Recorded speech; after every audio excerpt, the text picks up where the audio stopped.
আমন্ত্রণ দীপ্ত সংবাদে আপনাদের সঙ্গে রয়েছে আমি শারমিন নিপা। শুরুতেই জানিয়ে দেব নিটল টাটা সংবাদ শিরোনাম। টানা বৃষ্টি আর উজানের ঢলে দেশের বিভিন্ন নদ নদীর পানি বৃদ্ধি, নিচু এলাকা প্লাবিত। 2 দিনের সফরে কাল গোপালগঞ্জ যাচ্ছেন প্রধানমন্ত্রী, জেলা জুড়ে নিরাপত্তা জোরদার। রংপুরের মিঠাপুকুরে মাকে বাঁচাতে টয়লেট ট্যাঙ্কে পড়ে মা ছেলে সহ 3 জনের মৃত্যু।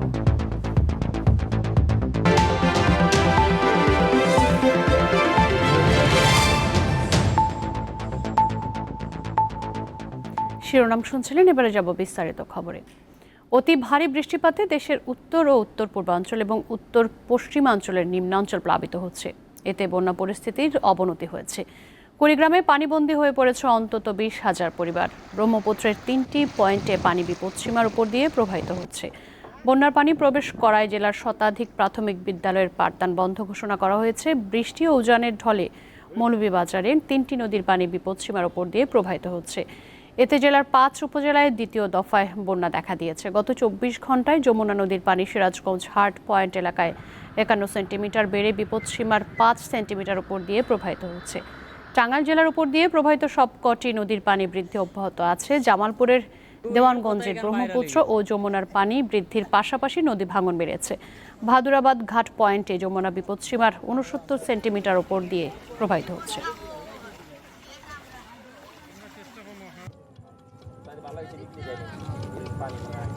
এক সপ্তাহ থেকে পানি ঘর থেকে বেরোবার পাই না, রাস্তাঘাট সম্পূর্ণ পানি তলে গেছে।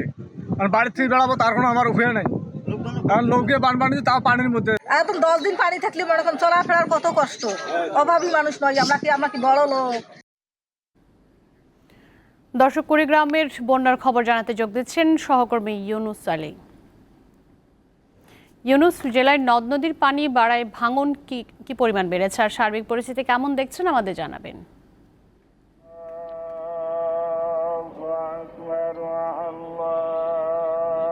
নিপা, আমি এই মুহূর্তে রয়েছি কুড়িগ্রাম ধরলা ব্রিজের পূর্ব প্রান্তে।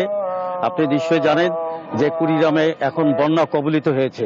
নদ নদীর পানি বৃদ্ধি পাওয়ায় কুড়িগ্রামের বন্যা পরিস্থিতি আরো অবনতি হয়েছে। এই মুহূর্তে ব্রহ্মপুত্রের চিলমারি, নুনখাওয়া এবং হাতিয়া পয়েন্টে পানি বিপদসীমার উপর দিয়ে প্রবাহিত হচ্ছে। কুড়িগ্রাম সেতু পয়েন্টে ধরলা নদীর পানি বিপদসীমার উপর দিয়ে প্রবাহিত হচ্ছে। কাউনিয়া পয়েন্টে তিস্তার পানি, দুধকুমার পয়েন্টের পানি বিপদসীমার সামান্য নিচ দিয়ে প্রবাহিত হচ্ছে। প্রতিদিন প্লাবিত হচ্ছে নতুন নতুন এলাকা। এর জন্য নতুন নতুন এলাকা প্লাবিত হয়ে পড়েছে আরো চর, দ্বীপচর এবং নিম্নাঞ্চলের বিশাল এলাকা। এদিকে পানিতে তলিয়ে গেছে সবজি সহ মৌসুমী ফসল।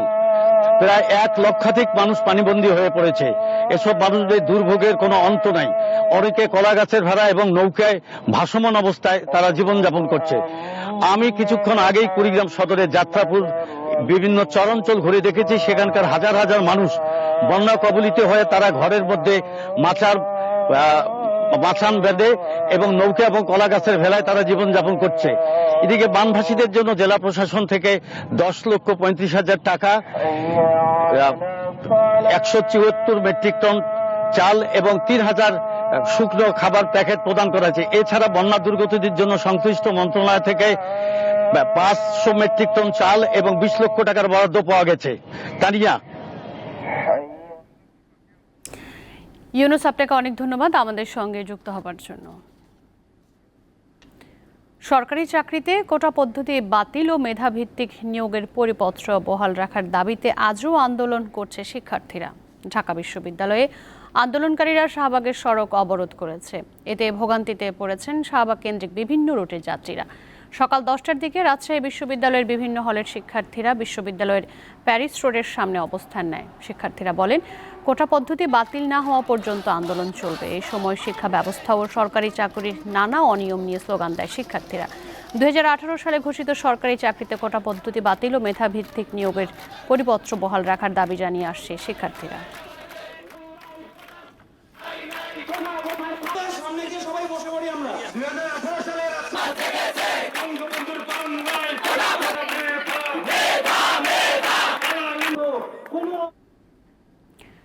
সরকারি, স্বায়ত্তশাসিত, আধা স্বায়ত্তশাসিত প্রতিষ্ঠান ও কর্পোরেশনে চাকরিতে সরাসরি নিয়োগে 2টি গ্রেডে মুক্তিযোদ্ধা কোটা বাতিলের পরিপত্র অবৈধ ঘোষণা করে হাইকোর্টের দেওয়া রায় আপাতত বহাল রেখেছে আপিল বিভাগ। বৃহস্পতিবার আপিলের শুনানির দিন থাকলেও তা মুলতবি রাখা হয়েছে। রিট আবেদনকারী পক্ষের সময়ের আবেদনে প্রধান বিচারপতি ওবায়দুল হাসানের নেতৃত্বাধীন 6 সদস্যের আপিল বিভাগ শুনানি মুলতবি করে। সেই সঙ্গে হাইকোর্টের পূর্ণাঙ্গ রায় প্রকাশ হলে রাষ্ট্রপক্ষকে নিয়মিত লিফট ও আপিল করার নির্দেশ দেওয়া হয়েছে। আইনজীবীরা জানিয়েছেন, শুনানিতে প্রধান বিচারপতি বলেছেন, আপাতত হাইকোর্টের রায় যেভাবে আছে সেভাবে থাকবে। তিনি আর বলেন, আন্দোলন হচ্ছে হোক, রাজপথে আন্দোলন করে হাইকোর্টের রায় পরিবর্তন করা যায় না।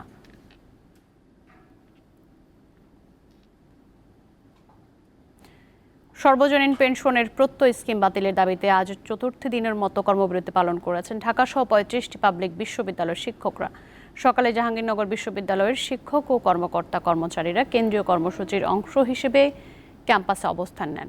পূর্ণদিবস কর্মবিরতির কারণে সকাল থেকে কোনো ক্লাস ও পরীক্ষা অনুষ্ঠিত হয়নি। কর্মকর্তা ও কর্মচারীদের কর্মবিরতিতে ব্যাহত হচ্ছে দাপ্তরিক কার্যক্রম। আন্দোলনরত শিক্ষকরা বলছেন, যেসব শিক্ষকরা বিশ্ববিদ্যালয়ের প্রশাসনিক কর্মকাণ্ডে জড়িত রয়েছে তারাও সেসব কর্মকাণ্ডে কর্মবিরতি পালন করছে। দাবি আদায় না হওয়া পর্যন্ত আন্দোলন চালিয়ে যাওয়ার ঘোষণা দেন তারা। সংকট সমাধানে আজ আওয়ামী লীগ সাধারণ সম্পাদকের সঙ্গে শিক্ষকদের বৈঠক হওয়ার কথা থাকলেও তা স্থগিত করা হয়েছে।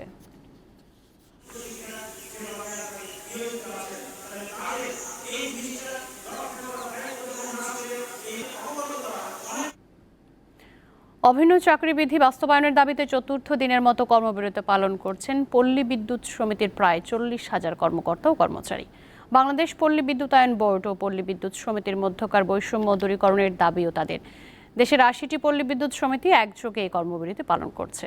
আন্দোলনকারীদের অভিযোগ, পল্লী বিদ্যুৎ সমিতি দেশের প্রায় 4 কোটি গ্রাহকের বিদ্যুৎ সরবরাহ কাজে নিয়োজিত রয়েছে। বিআরইবি দ্বারা নিয়ন্ত্রিত এসব সমিতির কর্মকর্তা ও কর্মচারী প্রতিনিয়ত নানা বৈষম্যের শিকার হচ্ছেন। তারা জানান, একই প্রতিষ্ঠানে চাকরি করলেও পদবি, বেতন ভাতা, বোনাস সহ পদোন্নতির ক্ষেত্রে চরম বৈষম্য রয়েছে।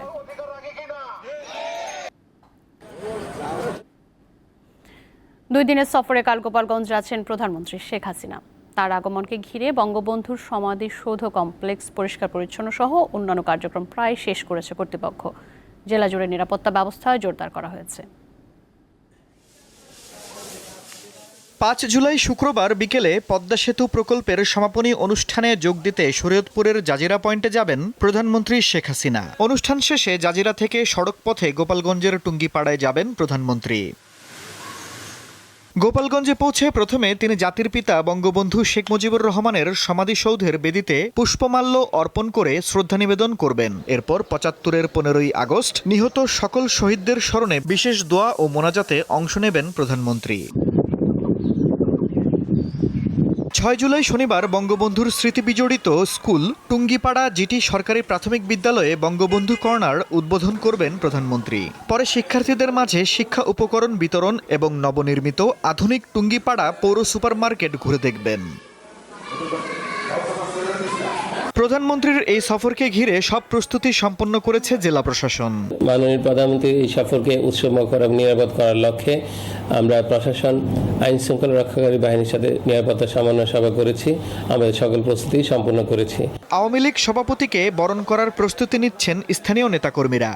ওনার আসা উপলক্ষে আমাদের যত প্রস্তুতি সব সম্পূর্ণ, ইনশাল্লাহ আমরা সে আসার অপেক্ষায় আছি। জনগণও অপেক্ষায় আছে কখন তার নেত্রীকে একটু দেখবে 2 চোখ দিয়ে, সেই আশার সবাই অপেক্ষমান আছে। আমরা গোপালগঞ্জ জেলা আওয়ামী লীগ আমরা তাকে বরণ করার জন্য গেট এবং আমরা ফেস্টুন বিভিন্নভাবে তাকে স্বাগত জানানোর জন্য আমরা সার্বিকভাবে আমাদের সহযোগী সংগঠন সহ আমরা তার প্রস্তুতি নিয়েছি। 6 জুলাই গোপালগঞ্জ থেকে পদ্মা সেতু হয়ে ঢাকা ফিরবেন প্রধানমন্ত্রী। দীপ্ত বার্তা কক্ষ। শ্রম আইন লঙ্ঘনের মামলায় সাজাপ্রাপ্ত ডক্টর ইউনূস সহ 4 জনকে 14 আগস্ট পর্যন্ত জামিন দিয়েছে শ্রম আপিল ট্রাইব্যুনাল। বৃহস্পতিবার ট্রাইব্যুনালের বিচারক 2 পক্ষের শুনানি শেষে এই আদেশ দেন। বৃহস্পতিবার 11টার দিকে শ্রম আদালত ট্রাইব্যুনালে হাজির হন ডক্টর মোহাম্মদ ইউনূস। শুনানিতে ইউনূসের স্থায়ী জামিন দাবি করেন তার আইনজীবী। মামলার পরবর্তী শুনানির জন্য 14 আগস্ট দিন ঠিক করেছে আদালত। আজকে ভালো লাগলো যে খাঁচার ভেতরে ছিলাম না, এখানে খাঁচার ব্যবস্থা নাই। ডক্টর ইউনূস গণমাধ্যমকে বলেন, ট্যাক্স ফাঁকি দেয়া সহ কোনো ধরনের অনিয়ম হলে তার জন্য পরিচালনা পর্ষদের সবাই দায়ী থাকবেন। প্রতিষ্ঠানের বিরুদ্ধে যখন অভিযোগ করা হয় তখন চেয়ারম্যান এবং বোর্ড সদস্য সবাইকে অভিযোগ করা হয়। দেখা যায় এখন গ্রামীণ ব্যাংকের যারা চেয়ারম্যান ছিলেন, যারা বোর্ড সদস্য ছিলেন, তারা অভিযুক্ত হবেন। কাজে তাদেরকে নিয়ে আসতে হবে। কাজে আমার খুব ভালো লাগবে তাদের সঙ্গে আসা। আমি তখন ম্যানেজিং ডিরেক্টর, 2 নম্বরে আমি, ওনারা সব 1 নম্বর। এবং খাঁচা যদি ততদিন টিকে থাকে, আমরা সবাই মিলে খাঁচার ভেতর থাকবো, এটা আমার কাছে খুব ভালো লাগে। ডক্টর ইউনূসের আইনজীবী দাবি করেন, আদালতে ডেকে পরিকল্পিতভাবে তাকে হয়রানি করা হচ্ছে। তবে রাষ্ট্রপক্ষের আইনজীবী জানান, আইন তার নিজস্ব গতিতেই চলছে। আগামী 14 তারিখ 8 পর্যন্ত আমাদের সময় দিয়েছে। আর পাশাপাশি আমরা কোর্টের কাছে আরেকটা আবেদন করেছি আমাদের পূর্ণাঙ্গ জামিন দেওয়ার জন্য। তার কারণ হিসাবে আমরা উল্লেখ করেছি, আপিল আদালতে কখনো আসামির উপস্থিতি লাগে না। অ্যাপিলেট কোর্টে সাক্ষ্য হয় না, প্রয়োজন মনে করে সাক্ষ্য নিতে পারে, এবং bail always discretionary power of the court concern. Appellate court প্রথম দিন থেকে ওনাকে অল্প অল্প করে ধার্য তারিখ পর্যন্ত জামিন দিয়ে আসছিলেন। শ্রমিকদের ন্যায্য পাওনা পরিশোধ না করায় চলতি বছরের 1 জানুয়ারি গ্রামীণ টেলিকমের চেয়ারম্যান ডক্টর ইউনূস সহ 4 জনকে 6 মাসের কারাদণ্ড দেয় ঢাকার 3য় শ্রম আদালত। আসিফ জামান, দীপ্ত সংবাদ, ঢাকা। রংপুরের মিঠাপুকুরে টয়লেটের ট্যাঙ্কে পড়ে 3 জনের মৃত্যু হয়েছে। সকাল 8:30টায় উপজেলার শালটি গোপালপুর ইউনিয়নের ধাপ উদয়পুর গ্রামে দুর্ঘটনা ঘটে। পুলিশ ও স্থানীয়রা জানান, সকালে ধাপ উদয়পুর গ্রামের বাদশা মিয়ার স্ত্রী দেলোয়ারা বেগম বাড়ির পাশে লাউয়ের পাতা কাটার সময় টয়লেট ট্যাঙ্কের ঢাকনা ধসে ভিতরে পড়ে যায়। তার চিৎকারে মাকে বাঁচাতে ছোট ছেলে ইছা মিয়া ওই গর্তে নেমে উদ্ধারের চেষ্টা করেন। এ সময় প্রতিবেশী ইবনুল গিয়ে তাদেরকে উদ্ধারের চেষ্টা করেন। তারা 3 জনই টয়লেটের ট্যাঙ্কে আটকা পড়ে। তাদেরকে উদ্ধারের জন্য স্থানীয়রা ফায়ার সার্ভিসে খবর দিলে তারা এসে উদ্ধারের আগেই ট্যাঙ্কের ভেতরে তাদের মৃত্যু হয়। মা নাকি আগে কদুর পাতা উড়াইতে গেছিল। আচ্ছা, তো উড়াইতে যা দেখে ওখানে ভিজা, তো পা পিছলি শুয়েতে পড়ে গেছে। তার ছেলে আর সহ্য করতে না পারি শুয়েতে নামছে উদ্ধার করার জন্য। আমি অনেকটা দৌড়ে গেছি, লোক খবর দিছি, অনেকজনকে ডাকছি। আচ্ছা, তারা কি বেঁচে আছে? না, একবারে মারা গেছে 3 জন। এদিকে নাটোরের লালপুরের জামতলা 3 খুঁটি এলাকা মাইক্রোবাসের ধাক্কায় অটোরিকশার যাত্রী মামে নিহত হয়েছে। পুলিশ ও স্থানীয়রা জানায়, মাহবুব আলম স্ত্রী ও মেয়েকে নিয়ে অটোরিকশায় করে বাড়ি ফেরার পথে 3 খুঁটি এলাকায় পৌঁছালে বিপরীত দিক থেকে আসা একটি মাইক্রোবাস অটোরিকশাটিকে ধাক্কা দেয়। রুবিনা ও 3 বছরের শিশুকন্যা রোকেয়া অটোরিকশা থেকে ছিটকে সড়কের ওপর পড়ে ঘটনাস্থলে মারা যায়। এবারে কেওয়া স্টিল চট্টগ্রাম সংবাদ।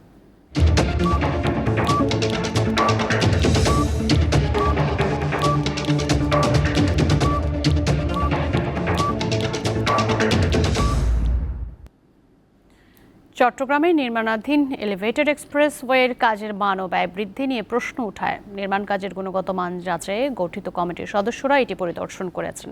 দুপুরে সংসদীয় উপকমিটির আহ্বায়ক চট্টগ্রাম 11 আসনের সংসদ সদস্য এম এ লতিফের নেতৃত্বে পরিদর্শন করেন কমিটির অন্য 2 সদস্য। কমিটির অন্য 2 সদস্য হলেন বগুড়া 5 আসনের সংসদ সদস্য মোহাম্মদ মুজিবুর রহমান এবং সংরক্ষিত আসনের সদস্য পারভিন জামান।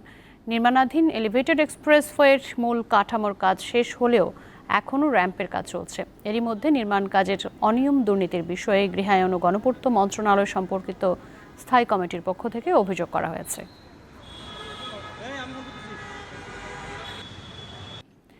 সরকারি কর্মকর্তা কর্মচারীদের ঘুষ, দুর্নীতি, কিশোর গ্যাং, মাদকের বিস্তার সহ নানা সমস্যা ও আলোচনা সমালোচনার মধ্যেই অনুষ্ঠিত হচ্ছে প্রশাসনের শীর্ষ পর্যায়ের কর্তাদের নিয়ে সচিব সভা। বৃহস্পতিবার বিকেলে মন্ত্রিপরিষদ বিভাগের সম্মেলন কক্ষে শুরু হয় সভাটি। এতে মন্ত্রিপরিষদ সচিব মোহাম্মদ মাহবুব হোসেন সভাপতিত্ব করছেন। সভায় মন্ত্রণালয়, বিভাগের সচিব ও সচিব পদমর্যাদার কর্মকর্তারা উপস্থিত রয়েছেন। সরকারের শীর্ষ কর্মকর্তাদের দুর্নীতি, অবৈধ সম্পদ, ক্ষমতার অপব্যবহার সহ নানা অপকর্ম, দুদকের ধরপাকড় ও সামাজিক যোগাযোগ মাধ্যমে আলোচনা সমালোচনার মধ্যেই সচিবদের বৈঠকটি অত্যন্ত গুরুত্বপূর্ণ বলে মনে করছেন সংশ্লিষ্টরা।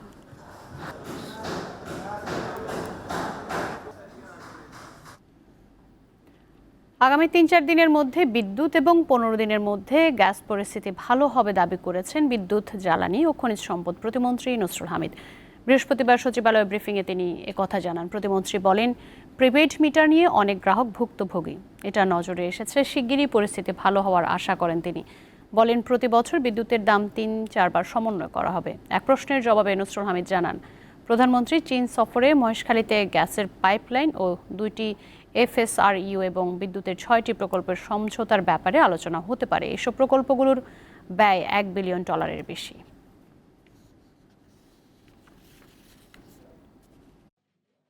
বিদ্যুৎ বিল প্রচুর অনাদায়ী রয়ে গেছে মার্কেটে। বিদ্যুৎ বিল দিচ্ছে না, আমাদের অনেক জায়গায় লাইন কাটাকাটি যাচ্ছে।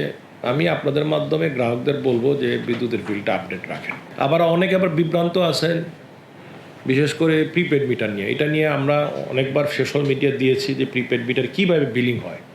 তবে কিছু কিছু জায়গায় যেগুলো হচ্ছে সমস্যা দেখা দিচ্ছে, এটা অস্বীকার করার কিছু নেই। অনেক গ্রাহক ভুক্তভোগী, সেটাও আমরা দেখছি, সেটা আমাদের নজরে আছে। আমরা আশাবাদী যে ঠিক হয়ে আসবে। রাজধানীর বোটানিক্যাল গার্ডেনের প্রবেশ ফি 20 টাকা থেকে 100 টাকা হওয়া অযৌক্তিক। এক লাফে এত বাড়ানো ঠিক হয়নি বলে জানালেন পরিবেশ, বন ও জলবায়ু পরিবর্তন বিষয়ক মন্ত্রী সাবের হোসেন চৌধুরী। এটা মন্ত্রণালয়ের নজরে এসেছে বলেও জানান তিনি। এটা আমাদের আবার একটু নতুনভাবে বিবেচনা করা উচিত, কারণ এক লাফে আপনি 20 থেকে 100 চলে যাওয়াটা, এটা আমার কাছেও মনে হয় মানে কিছুটা অযৌক্তিক। এত হওয়া উচিত না। মানে যেটাই হোক, একটা ফি থাকতে পারে, তবে এত বাড়াটা হয়তো ঠিক হয়নি। তো এটা যেহেতু সিদ্ধান্তের প্রক্রিয়াটা অনেক আগে ছিল, বিষয়টা আমার নজরে এসছে এবং আমরা দেখব। আর আমরা এটাও জানি যে অর্থ মন্ত্রণালয় তারা যখন আপনার রেভিনিউর বিষয় আছে, তখন তারা খুব একটা ছাড় দিতে চায় না সব জায়গায়। তবে আমি মনে করি এটাকে বাণিজ্যিকভাবে দেখা উচিত না, এটার আলাদা একটা ভ্যালু আছে। বঙ্গবন্ধু শেখ মুজিবুর রহমানকে হত্যার পর নানাভাবে মুক্তিযুদ্ধের ইতিহাস বিকৃতি করার অপচেষ্টা হয়েছিল বলে জানিয়েছেন আইজিপি চৌধুরী আবদুল্লাহ আল মামুন। দুপুরে রাজধানীর রাজারবাগ পুলিশ লাইন্সে আয়োজিত সাবেক আইজিপি বীর মুক্তিযোদ্ধা আব্দুল খালেক আর্ট গ্যালারি উদ্বোধন শেষে প্রধান অতিথির বক্তব্যে তিনি একথা বলেন। সাবেক আইজিপি বীর মুক্তিযোদ্ধা আব্দুল খালেক আর্ট গ্যালারির জন্য চিত্রকল্প খুঁজতে দেশব্যাপী একটি প্রতিযোগিতার আয়োজন করে ঢাকা মেট্রোপলিটন পুলিশ। প্রতিযোগীদের জমা দেওয়া চিত্রকর্ম থেকে 61টি আর্ট গ্যালারিতে স্থাপন করা হয়েছে। ডিএমপি কমিশনার হাবিবুর রহমানের সভাপতিত্বে অনুষ্ঠানে মুখ্য আলোচক হিসেবে ছিলেন ঢাকা বিশ্ববিদ্যালয়ের চারুকলা অনুষদের ইমিডিয়েটার্স অধ্যাপক হাশেম খান। আইজিপি বলেন, প্রধানমন্ত্রী শেখ হাসিনার তৎপরতায় মহান মুক্তিযুদ্ধের সঠিক ইতিহাস সংরক্ষণে বিভিন্ন উদ্যোগ গ্রহণ করা হয়েছে। আমাদের ভবিষ্যৎ প্রজন্ম এই স্বাধীনতা যুদ্ধের জন্য বা খালেক স্যারের অবদানের জন্য গর্ববোধ করতে পারে। স্বাধীনতা যুদ্ধে বাংলাদেশ পুলিশের যে ভূমিকা, সেই ভূমিকার জন্য যাতে গর্ববোধ করতে পারে, এই জন্য আমরা এই খালেক স্যারের নামে আমরা এই আর্ট গ্যালারির নামকরণ করেছি। এবারে জানিয়ে দেব আন্তর্জাতিক প্রসঙ্গ। নানা প্রাকৃতিক দুর্যোগে দিশেহারা বিশ্ববাসী। চলমান হারিকেন বেরিল গত 100 বছরের মধ্যে আটলান্টিক মহাসাগরের সৃষ্ট সবচেয়ে শক্তিশালী ঘূর্ণিঝড়। প্রাকৃতিক দুর্যোগ কমাতে উষ্ণায়ন কমানোর উদ্যোগ নেওয়ার পরামর্শ জলবায়ু বিশেষজ্ঞদের। ক্যারিবিয়ান অঞ্চলে ধ্বংসযজ্ঞ চালিয়ে মেক্সিকোর দিকে এগিয়ে যাচ্ছে হারিকেন বেরিল। জামাইকায় আঘাত হানার সময় বাতাসের গতিবেগ ছিল ঘন্টায় 200 কিলোমিটারের বেশি। যুক্তরাষ্ট্রের জাতীয় হারিকেন সেন্টারের তথ্য মতে ঝড়টি মেক্সিকো হয়ে যুক্তরাষ্ট্রের দিকে এগিয়ে যাবে। ফলে টেক্সাস, লুইসিয়ানা, আরাকানসাস, টেনেসি, মিসিসিপি এবং কেন্টাকিতে ঝড় মোকাবেলার প্রস্তুতি চলছে। মাত্র 42 ঘন্টায় ক্যাটাগরি 5 মাত্রার ঘূর্ণিঝড়ের রূপ নেয় বেরিল। 100 বছরের মধ্যে আটলান্টিক মহাসাগরে সৃষ্ট সবচেয়ে শক্তিশালী ঘূর্ণিঝড় এটি। এর আগে সর্বোচ্চ 36 দিন তাণ্ডব চালিয়েছিল ঘূর্ণিঝড় ফ্রেডি। জাতিসংঘের আবহাওয়া সংস্থা জানায়, উত্তর পশ্চিম অস্ট্রেলিয়া ও আফ্রিকার দক্ষিণাঞ্চলীয় দেশগুলোতে আঘাত হানা ফ্রেডি সবচেয়ে দীর্ঘস্থায়ী গ্রীষ্মমণ্ডলীয় ঘূর্ণিঝড়। আবহাওয়া ও জলবায়ু বিজ্ঞানীদের মতে বেরিলের মতো বড় বড় ঘূর্ণিঝড় আঘাত হানার পেছনে শুধু এল নিনো নয়, বৈশ্বিক উষ্ণায়নও দায়ী। সমুদ্রপৃষ্ঠ উত্তপ্ত হওয়ার কারণেই ঝড়গুলো তুলনামূলক বেশি শক্তিশালী হচ্ছে। হারিকেন সৃষ্টিতে সমুদ্রপৃষ্ঠের তাপমাত্রা কমপক্ষে 27 ডিগ্রি হতে হয়, যা এবছর 30 ডিগ্রিতে পৌঁছেছে। বিশেষজ্ঞরা আরও বলেন, আগস্ট সেপ্টেম্বরে সাধারণত আটলান্টিক মহাসাগরে হারিকেন সৃষ্টি হয়। এবছর জুলাইতেই এমন ঝড় চিন্তার বিষয়। নাদিরা জাহান, দীপ্ত বার্তা কক্ষ। যুক্তরাজ্যে সাধারণ নির্বাচনের ভোট গ্রহণ চলছে। স্থানীয় সময় সকাল 7টা, বাংলাদেশ সময় দুপুর 12টা থেকে ভোট গ্রহণ শুরু হয়, চলবে স্থানীয় সময় রাত 10টা পর্যন্ত। এই নির্বাচনের মধ্য দিয়ে আগামী 5 বছরের জন্য হাউস অফ কমন্সের 650 জন পার্লামেন্ট সদস্যকে বেছে নেবেন ভোটাররা। এবারের নির্বাচনে ছোট বড় মিলিয়ে অন্তত 98টি রাজনৈতিক দল অংশগ্রহণ করছে। তবে 35টি রাজনৈতিক দলের মনোনীত প্রার্থীর সংখ্যা মাত্র 1 জন করে। 9 জুলাই নতুন পার্লামেন্ট সদস্যদের শপথ গ্রহণ ও স্পিকার নির্বাচন এবং 17 জুলাই নতুন সরকারের আনুষ্ঠানিক যাত্রা শুরু হবে।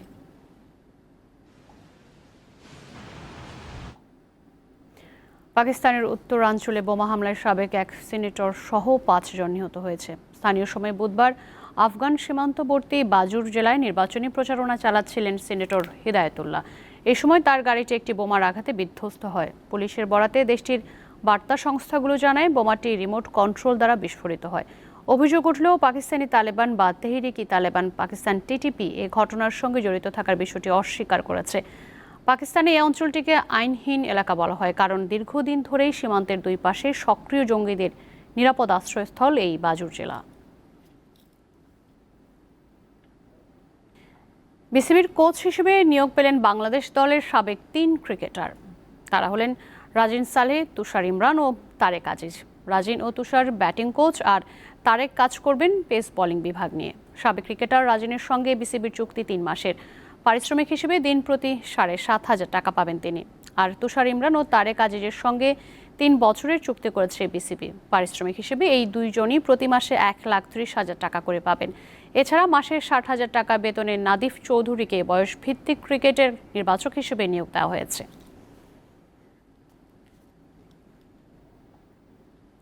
3টি করে ওয়ানডে ও টি20 খেলতে বাংলাদেশ দলকে আমন্ত্রণ জানিয়েছে অস্ট্রেলিয়া ক্রিকেট দল। 2026 সালে অস্ট্রেলিয়া সফর করার কথা রয়েছে নাজমুল শান্ত বাহিনীর। এফটিপি অনুযায়ী পরের বছর 2টি টেস্ট খেলার কথা রয়েছে। বিষয়টি নিশ্চিত করেছে অস্ট্রেলিয়া ক্রিকেট বোর্ডের প্রধান নির্বাহী নিক হকলি। এর আগে 2008 সালে 3 ম্যাচের ওয়ানডে সিরিজ খেলার সুযোগ পেয়েছিল টাইগাররা। মাঝে এক যুগের বেশি সময় ঢাকায় ডেভিড ওয়ার্নার, স্টিভ স্মিথরা খেলে গেছেন কয়েকবার। আর্জেন্টিনা ইকুয়েডরের ম্যাচ দিয়ে আগামী শুক্রবার শুরু হবে কোপা আমেরিকার কোয়ার্টার ফাইনাল পর্ব। খেলা শুরু হবে বাংলাদেশ সময় সকাল 7টায়।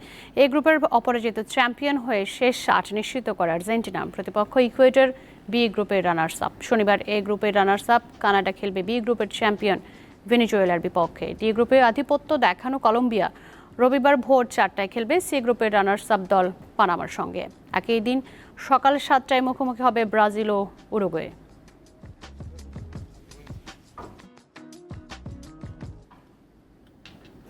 দর্শক, দীপ্ত সংবাদ শেষ করব, কিন্তু তার আগে জানিয়ে দেব নিটল টাটার সংবাদ শিরোনাম আরও একবার। টানা বৃষ্টি আর উজানের ঢলে দেশের বিভিন্ন নদ নদীর পানি বৃদ্ধি, নিচু এলাকা প্লাবিত। 2 দিনের সফরে কাল গোপালগঞ্জ যাচ্ছেন প্রধানমন্ত্রী, জেলা জুড়ে নিরাপত্তা জোরদার। রংপুরের মিঠাপুকুরে মাকে বাঁচাতে টয়লেট ট্যাঙ্কে পড়ে মা, ছেলে সহ 3 জনের মৃত্যু।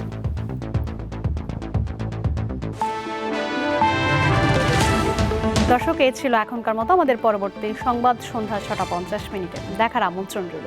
আরও তথ্য বিনোদনের খবর পেতে যুক্ত থাকুন দীপ্ত টিভির ডিজিটাল প্ল্যাটফর্মগুলিতে। ধন্যবাদ সকলকে এতক্ষণ সঙ্গে থাকার জন্য।